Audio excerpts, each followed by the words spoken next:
ভাই ভাই আমার ভুল হয়েছে ভাই, আমি তো আর কেক কোথা খাবো না রে ভাই। এই দা আমি কানে ধরছি, কোথা জীবনেও খাবো না। এই দা কলি কো আমি নদীতে সাইডে ডুব দিচ্ছি, আমি আর জীবনে তোরটা খাবো না ভাই।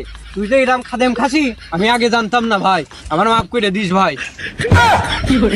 এই আমি না খাওয়ার ভিতরে একটু বেশিই খাই, তুই আর খাবেন ভাজি করলি। ও মাকে লাল দেও লেগেছে, পেটের ভিতরে ইন্দুর দোলচ্ছে, কি করব একাই বসে খেয়ে আসি।